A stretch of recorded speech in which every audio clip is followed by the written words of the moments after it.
Wong sok suci itu paling bahaya dalam sejarah. Ngeling-ngeling santri sing khusuk-khusuk. Mulane mboten iki sejarah. Mulane Kiai Memun, Kiai ngalim rata-rata gedeng santri khusuk dalam hal sejarah. Akhirnya ono kelompok sing sok khusuk, yaiku moh tukaran, ya moh partai, moh kelompok-kelompokan. Ngerasa bener dhewe iku sing disebut kelompok Khawarij. Wong Khawarij itu darani dosa gedhe murtad saking khusuke. Ora ana dosa cilik, kabeh dosa ku gedhe. Mergo dosa ku bentuk pelanggaran terhadap Allah Subhanahu wa taala. Wis entek khusuke wong Khawarij. Ora ana wong khusuk dalam sejarah kaya wong Khawarij. Tapi saking khusuke duwe akibat Ali yo darani salah, Muawiyah yo darani salah. Ya kok wong saiki PKB darani salah, PKNU darani salah, NU darani salah, Muhammadiyah darani salah. Dekne mau klunak-klunuk ning kamar ra tau gawe madrasah, ya ora tau mulang ngaji. Paham nggih? Ya ora tau dadani umat, mau pertuntang-pertuntung. Iku Khawarij, ngono jenenge apa? Khawarij. Saelek-eleke partai iku sering duwe paguyuban, ngrudak-gruduk istighosah mbok gawe sekolahan. Saelek-eleke partai. Saelek-elek ormas yo sering gerakno masa nganggo kebaikan. Tapi sak soleh-soleh wong dhewean paling klunak-klunuk.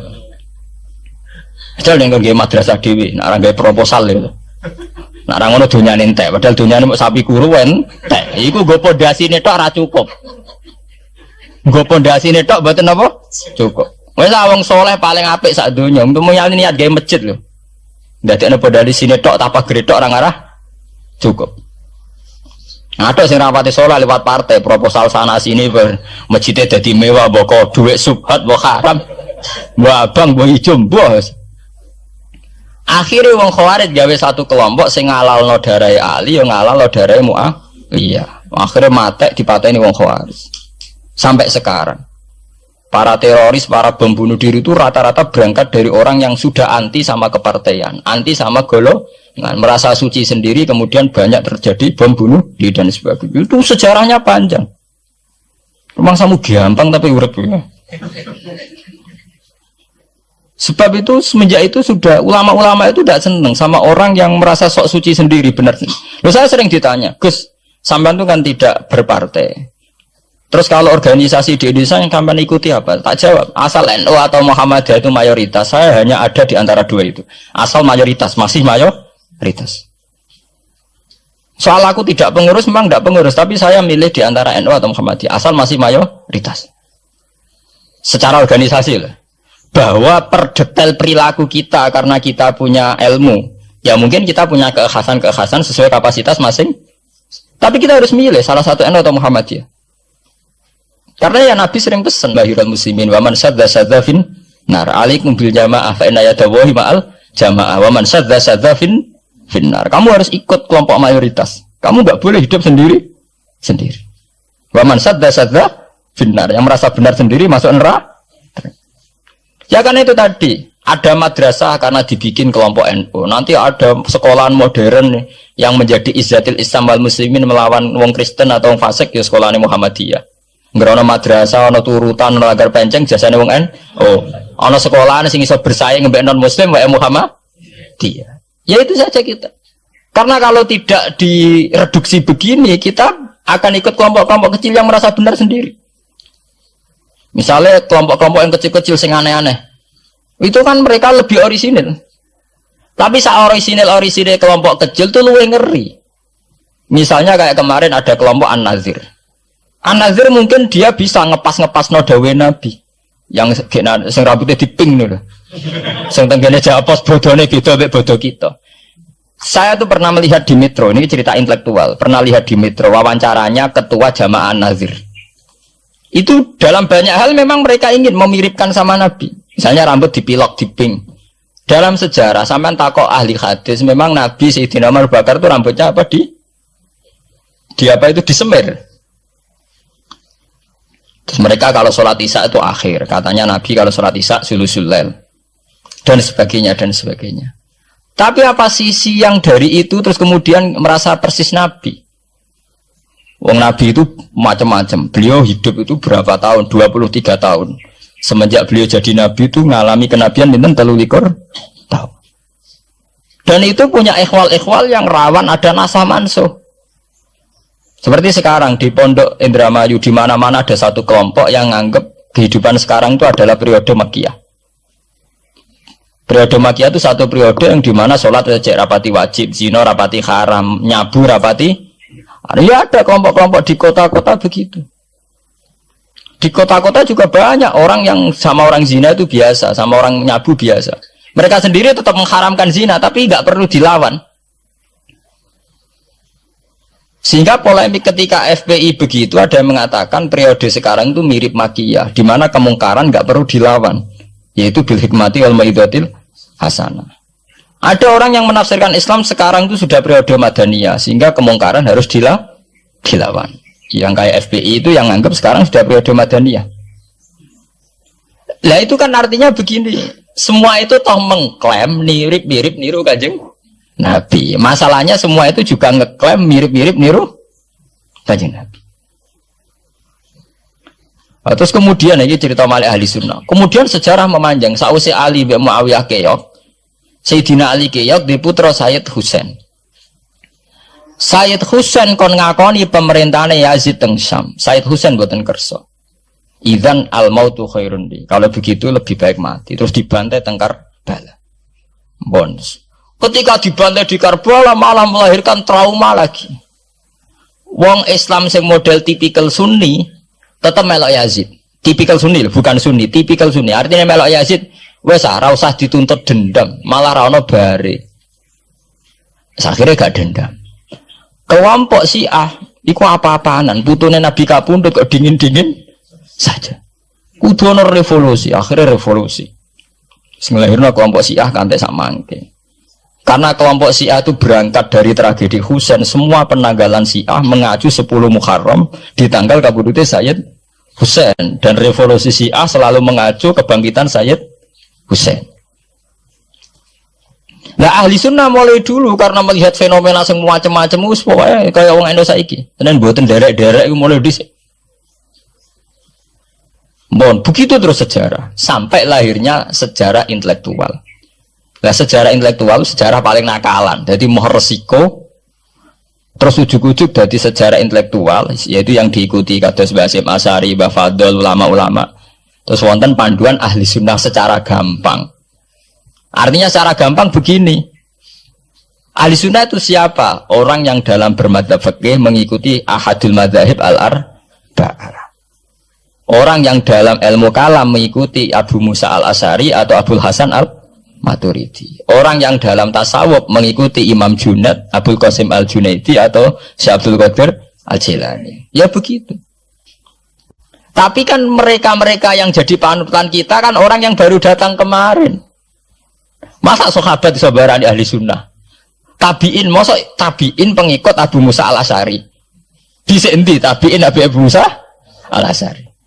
Masa Sayyidina Umar pengikut Imam Syafi'i? Wong dhisik Sayyidina Umar. Nah itu jenenge pembakuan sejarah secara intelektual. Artinya karena mendefinisikan ahli sunnah itu kangelan.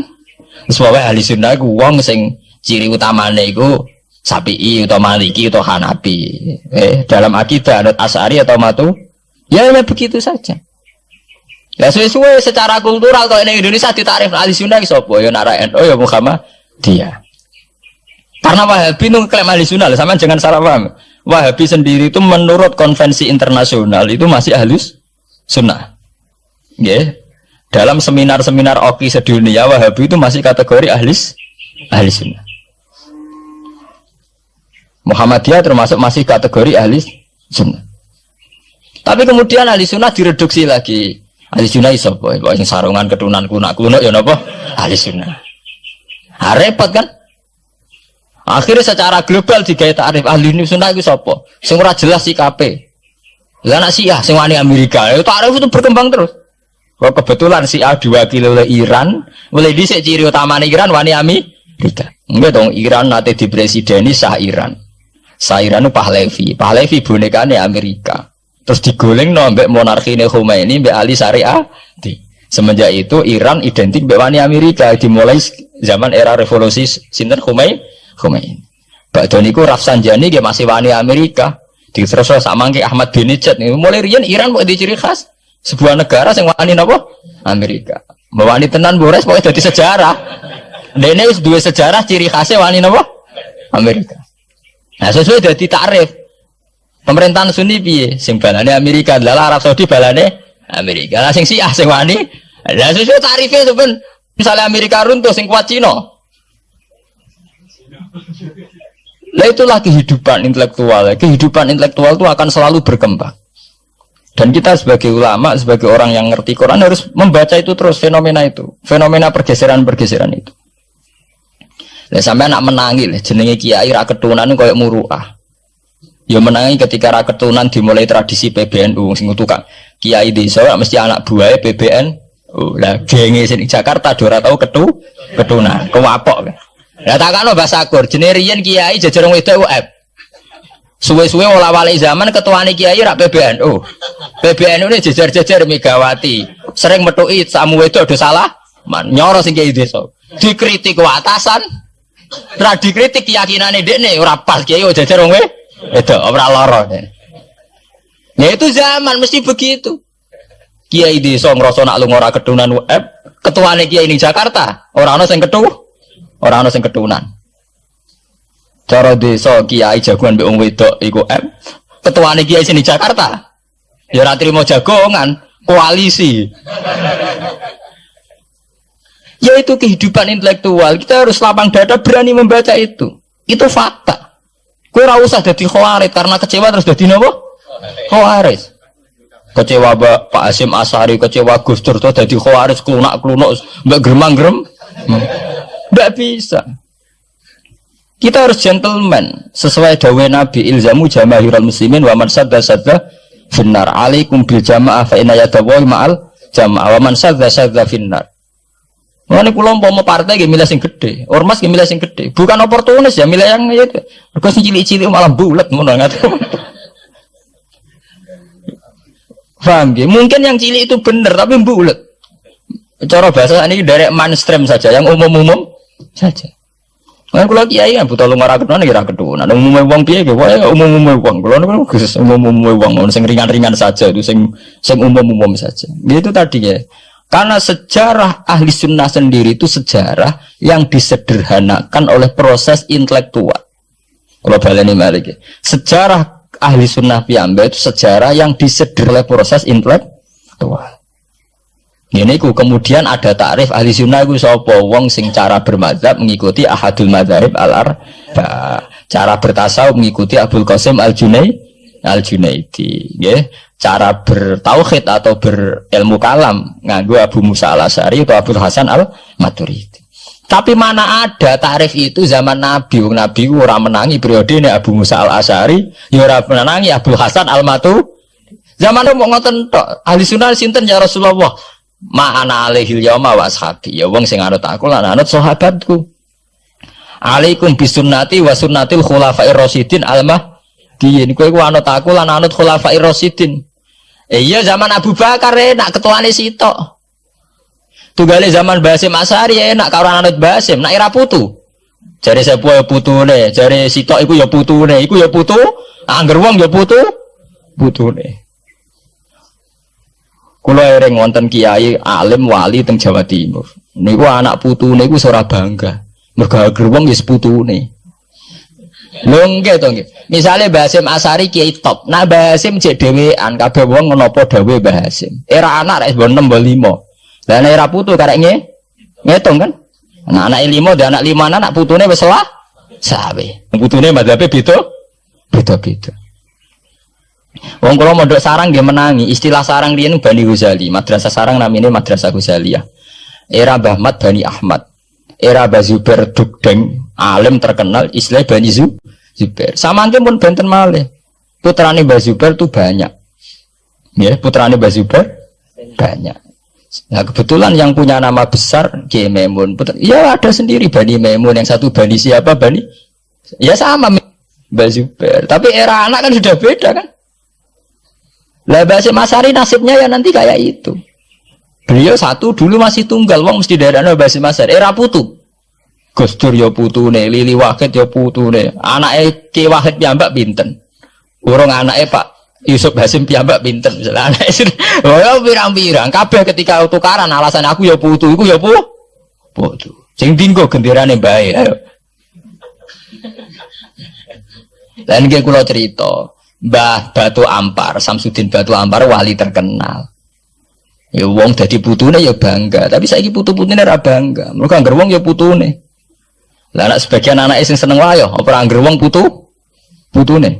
Wong di antara duriane sing seneng wayo. Angger wong ya putune.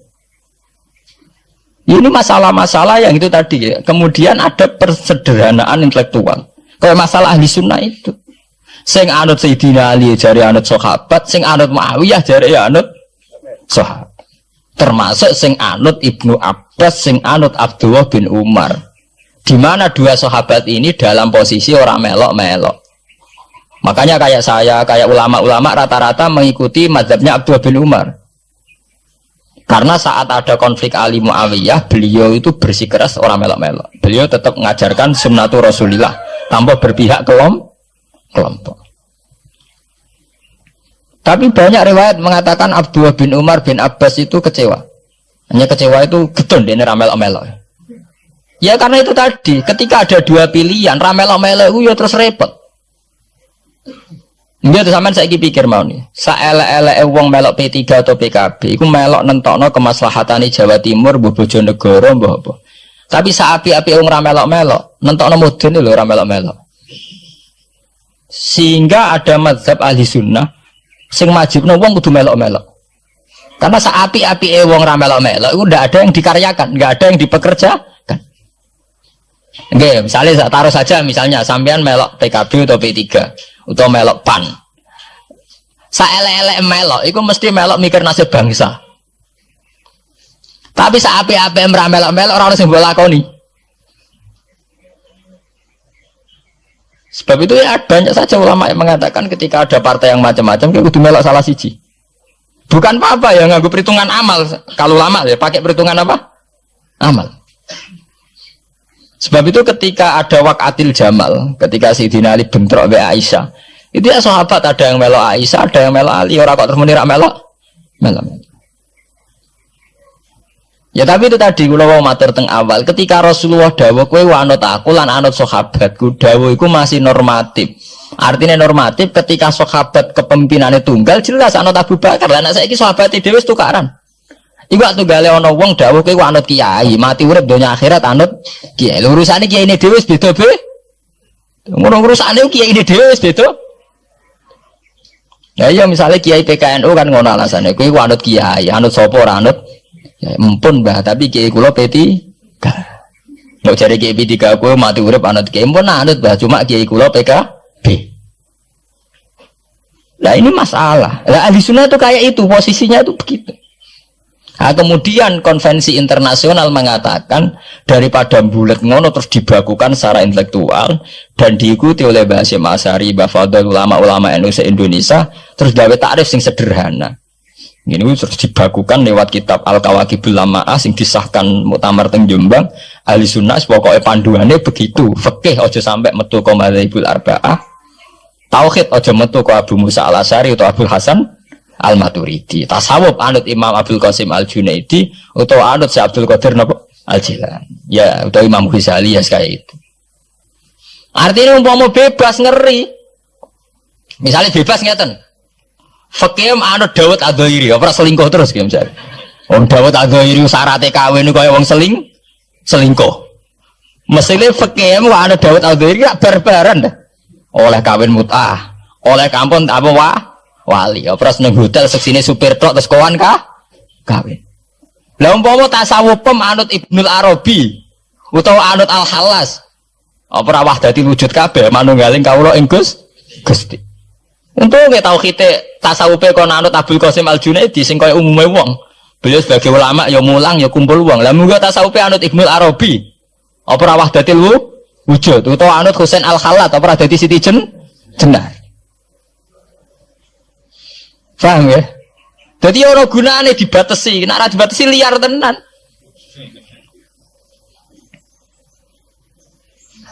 Paham gak? Ini masalahnya bandingannya ekstrim. Misalnya fakih kok kowe anut Dawud Ad-Dhairi, Kaya apa? Nak kena ngomong sing mut'ah. Mulane anggar ngaji muin Wahab anggar banjur takno syaraté kawin nganggo wali khilafan di Dawud Az-Zuhairi. Nganggo syahid ya khilafan di Dawud. Mergo cek dendam ulama-ulama beda tafsir. Syaraté kawin kok gampange ngono. Faham ya? Lah santri dendam mbek madzhab dhewe mergo syaratnya kawine santri kudu nglibatno bapake wali. Lah kadang bocah wis pacaran bapake ra setu. Dadi santri rata-rata nganti-nganti Joko tuwa ya korban madzhab Syafi'i. Mergo bocah wis gelem bapake ora gelem. Lah bapak ning gone fikih Syafi'i dilebokno rukun. Dilebokno napa? Rukun. Angel langkane. Lah ya ahli sunnah itu terus disederhanakan. Kulo nggih matur nuwun nggih. Saya pikir kados Basim Asari, kados Mbah Fadl, Kiai Memun, kiai-kiai yang alim riyen Mbah Maksum, Mbah Ali Maksum yang bertanggung jawab terhadap proses pesederhanaan ini. Tapi kita harus terima kasih. Lewat muktamar di Jombang atau musyawarah besar tidak tahu saya, itu yang jelas di Jombang itu disederhanakan tuh mudah. Ya tadi andai kan tidak disederhanakan begitu. Kayak kasus-kasus di kampus itu. Di kampus karena saking hormatnya terhadap nilai intelektual, tasawuf manapun diambil, termasuk tasawufnya Jalaluddin Rumi, tasawufnya Ibnul Arabi, tasawufnya Husain Al-Hal. Nah, sehingga mereka enak saja wae Jumatan untuk nganggo tarian, jenis tarian Rumi, gak usah Jumatan. Ke tarian Rumi ya ibadah, Jumatan gimana apa? Ibadah.